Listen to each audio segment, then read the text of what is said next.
po mga kaprobinsya, mga kalamanero. Kabaro, yan po oh. Nabubungan na natin. Yan po aking ginawa oh. Yan. Ural ng manok. Ating shelter ng manok. Ayan oh. Ayan.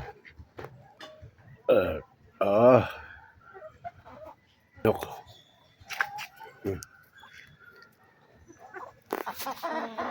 Sheltering mga manok. Ano po mga kabaro, mga kaprobinsya, mga kalamanero, ito po at tayo po nagawa ng shelter ng manok. Ito po ang ating pong parto. Yan, lalagay ako na po ng mga kilo, balakil. Yan. Binabanhayan ko na yun. Kinuho ito. Yan. At ang akin ng itlog ng manok ay hindi humatir at kinakain ng daga. Ngayon, igagawin ko ng chicken wire. Para ho tayo makamagpadami. Eh, tinyo, hindi na ho umunti ang manok. Marami ang inahin. Hindi naman ang itlog na may kinakain ng ang tawag dito. Daga. Ayan, oh, may naitlog na uli ito. Kakainin na uli ng daga. O yun, oh. Siya, oh, naitlog siya. Oh. Ayan, naitlog siya, oh. Naitlog, oh. Ano? Hindi naman matira itlog. Papalitan ko na itong aking mga inahit. Mga may edad na rin eh. Yan. Baka pagbili ko ng humon ito at papalitan ko ng inahin. May kausap na rin ako dyan. Yan o, nibila daw. Ayan o.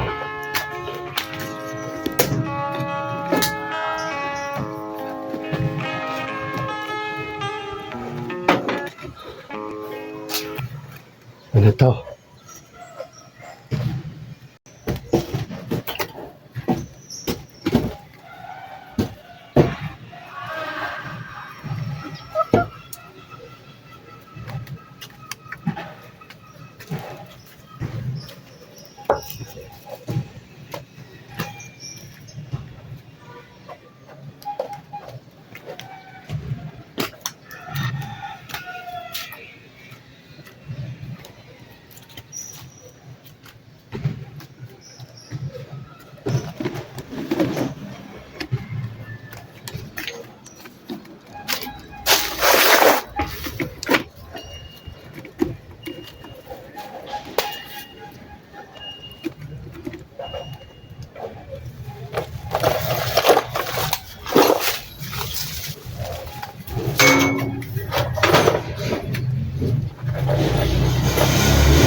Yeah.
Hello po mga kabaro, mga kaprobinsya, mga kalamanero. Yan, ito po ang ating parte, pagbububong. Bububungan na po natin ang ating ginawang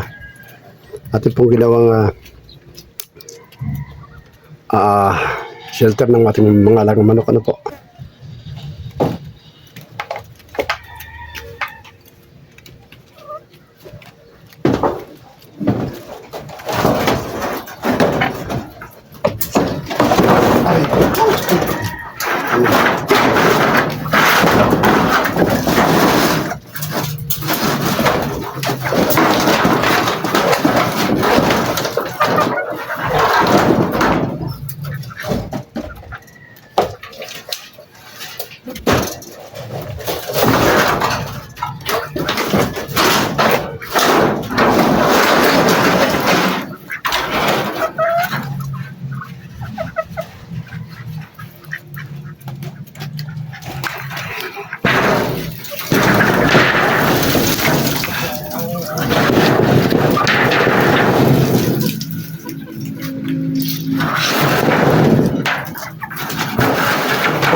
Kung nakapapon siya doon.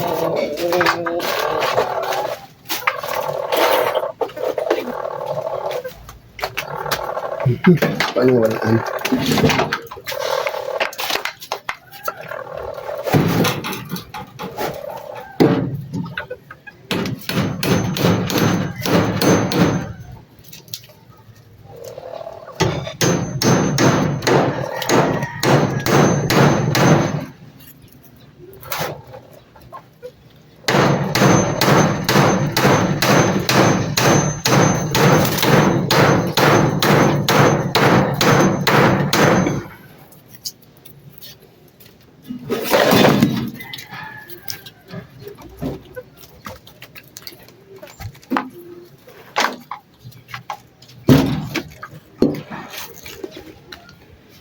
Yan.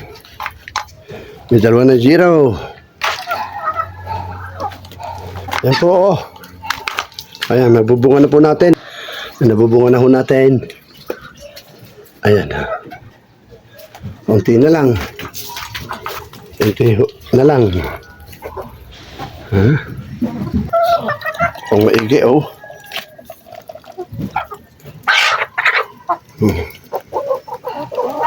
Kung maigi manok.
Mga kaprobinsya, mga kalamanero, kabaro, yan po, oh.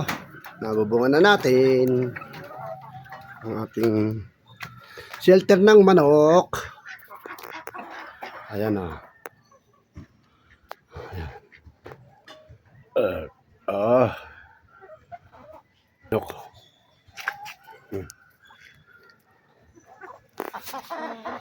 Shelter mga manok.